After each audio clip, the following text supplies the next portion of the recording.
दोस्तों, आज मैं आपको ऐसी ध्यान विधि के बारे में बताऊंगी जिसका कोई भी शरीर रूपी गुरु नहीं होता है।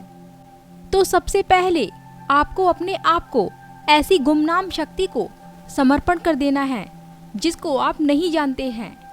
क्योंकि दोस्तों, जिन लोगों के गुरु होते हैं वो तो अपने आप को गुरु के श्री चरणों में सौंप देते हैं। वहां पर जो गुरु की पावर होती है वह शिष्य का मार्गदर्शन करती है। तो फिर क्या दोस्तों, जिनका शरीर रूपी गुरु नहीं है तो वो क्या ध्यान मेडिटेशन नहीं कर सकते हैं? नहीं दोस्तों, ऐसा बिल्कुल भी नहीं है। जिन लोगों के गुरु नहीं होते हैं वो अपने आप को ऐसी गुमनाम अदृश्य शक्ति के हाथ में सौंप देते हैं जिससे कि वो शक्ति उसका मार्गदर्शन करती है। दोस्तों, आप ये बिल्कुल भी नहीं जानते हैं कि आपके अंदर भी एक अदृश्य गुरु बैठा है। जिस गुरु को आप नहीं जानते हैं, आपको उसका अनुभव तक नहीं है। क्योंकि दोस्तों, आपके अंदर बैठे गुरु या परमात्मा का कोई भी रंग रूप नहीं है।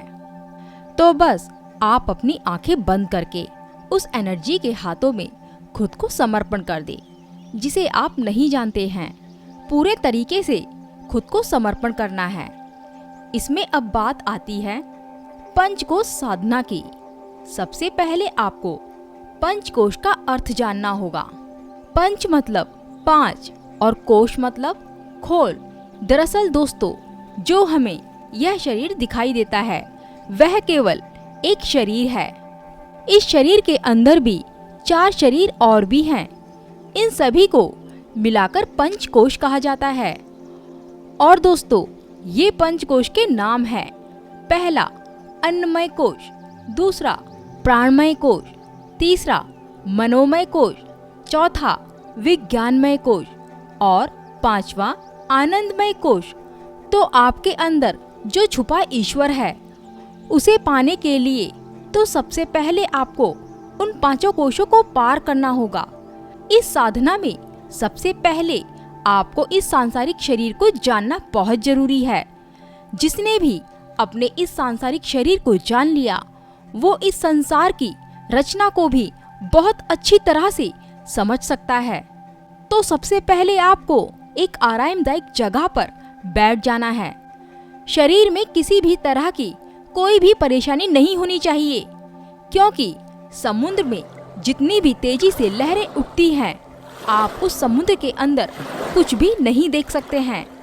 समुद्र का शांत होना बहुत जरूरी है, तभी आप समुद्र में बहुत कुछ देख सकते हैं। जो समुद्र का मैंने आपको उदाहरण दिया है दोस्तों, वो शरीर और मन के ऊपर का उदाहरण दिया है। दोस्तों, ध्यान में पैर के अंगूठे से लेकर सर तक के भाग को देखते रहिए। शरीर के एक एक अंग को देखते रहे।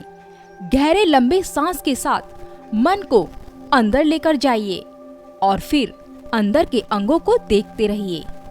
आपकी सांस जितनी लंबी होगी उतना ही आपका कंसंट्रेट ज्यादा होगा और आपके अंदर से वो सभी नेगेटिविटी बाहर निकल जाएगी। इस ध्यान के जरिए से हम जान सकते हैं अन्नमय कोश को। अन्नमय कोश क्या है? दोस्तों, अन्नमय कोश को आप भोजन से तैयार करते हो। इस हाड़ मांस के शरीर को अन्नमय कोश कहा जाता है। लगभग आपको 10 से 15 मिनट तक यह ध्यान करना होगा। आप चाहो तो इस ध्यान को और गहरा लेकर जा सकते हो। आप देखोगे कि आपके अंदर एक जबरदस्त कॉन्सेंट्रेट लेवल बढ़ता जा रहा है। दोस्तों, अब आता है प्राणमय कोश। जो प्राण ही इस शरीर को जीवित रखता है। जो श्वास हम लेते हैं उसी के माध्यम से प्राण शक्ति हमारे शरीर के भीतर काम करती है। आपके शरीर के भीतर की परत है जिसे हम इन आंखों से बिल्कुल नहीं देख सकते हैं। साधना के दूसरे चरण की शुरू करने के लिए आपको पहले अपनी आंखों को बंद करना होगा और शांति से बैठ जाना है। अपना ध्यान अपनी सांसों पर फोकस करना होगा। ये जो आपकी सांस है वो कोई साधारण वायु नहीं है दोस्तों, ये वो प्राण शक्ति है जो आपको जीवन देती है। तो बस आपको आंखें बंद करके ही इस प्राण शक्ति पर ध्यान लगाना होगा। बस अपनी आने जाने की सांसों को देखते रहना है। आपका ध्यान भागेगा, फिर उस ध्यान को बड़े प्यार से खींचकर वापस लाना होगा। फिर भागेगा, फिर से आपको पकड़कर लाना होगा। अपनी सांसों के ऊपर इस प्रयास को आपको लगातार करते रहना है, जब तक कि उस मन की लगाम आपके हाथों में ना आ जाए। बस आपको इसका अभ्यास करना है बार बार, जब तक कि आपका ध्यान लग नहीं जाता है। इसमें केवल दोस्तों अभ्यास ही बताया गया है।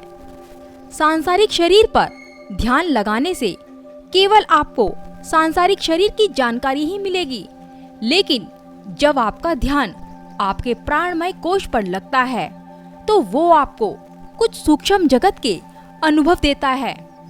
कुछ सूक्ष्म रहस्य पता लगने लगते हैं, क्योंकि आपकी सांसों का संबंध सीधा आपके मन से है। यदि कोई अनुभव ना हो तो अपने समय को बढ़ाते जाइए। अब आता है दोस्तों मनोमय कोश, जो आपको सीधा मन तक लेकर जाता है। मन ही है जो मनोमय कोश है, जिसे देखा नहीं जा सकता है, जिसका कोई भी प्रमाण नहीं है, जिसका कोई रूप रंग नहीं है। दिखने में बॉडी का पार्ट जरूर लगता है मन, लेकिन मन बॉडी से एकदम अलग है। इतना तो सब लोग जानते हैं। मन जैसा कुछ तो है, तो ये कुछ ही आपका तीसरा शरीर है, जो कुछ ना होकर भी बहुत कुछ है। दोस्तों, मन के पार निकलने के लिए सबसे पहले मन के विचारों का रुकना बहुत जरूरी है। जिस समय आपके मन में कोई भी विचार नहीं होंगे, तब मन आपका बहुत शांत होगा। मन का शांत होने का मतलब मन का ना होना। मन है तब तक आपके अंदर विचार चालू है। जब आपके अंदर कोई विचार ही नहीं रहेंगे तो मन भी नहीं रहेगा। जैसे ही आपको ये अवस्था प्राप्त होती है तो आप अपने मन के भी पार निकल जाते हैं। मन को हम जबरदस्ती नहीं रोक कर रख सकते हैं। बस आपको अपने मन के विचारों को देखते रहना है। ये विचार अपने आप ही रुक जाएंगे। बस अपनी सांसों पर आपको ध्यान लगाना होगा। मन जो भी करना चाहे उसे करने दो। आपका मन अपने आप ही शांत होता चला जाएगा। हम जबरदस्ती मन को रोककर नहीं रख सकते हैं। अब आता है दोस्तों ज्ञानमय कोश। अब आपका जो ज्ञान है, इस ज्ञानमय कोश का इशारा उसी तरफ है। अन्नमय कोश, प्राणमय कोश, मनोमय कोश, इन तीनों अवस्था को पा लेने के बाद, इन तीनों को पार कर लेने के बाद ज्ञान की प्राप्ति होती है। फिर आपको इस संसार का अस्तित्व का, सूक्ष्म जगत का, ऐसी बहुत सी जगत का अनुभव हो जाता है। लेकिन कई लोग इसमें ही फंसकर रह जाते हैं, क्योंकि साधक को यहाँ तक आ जाने के बाद घमंड, अहंकार आ जाता है। लेकिन अगर आपने कुछ करने को ठाना है तो आपको इससे आगे बढ़ना होगा अपने पांचवें कोश की तरफ, जो आनंदमय कोश है। ये वो अवस्था है जब साधक मग्न हो जाता है।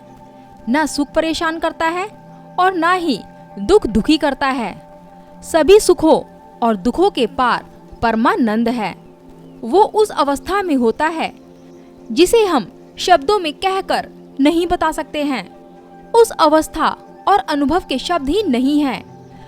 पांचवें कोश के साधक का पूरे तरीके से मिट जाना होता है, मतलब खुद परमात्मा में ही मिलकर परमात्मा ही बन जाता है। ऐसे ही साधक को बोलते हैं दोस्तों परमहंस। परमहंस की प्राप्ति कर ली। तो दोस्तों वीडियो कैसी लगी कमेंट करके जरूर बताना। नमस्कार दोस्तों।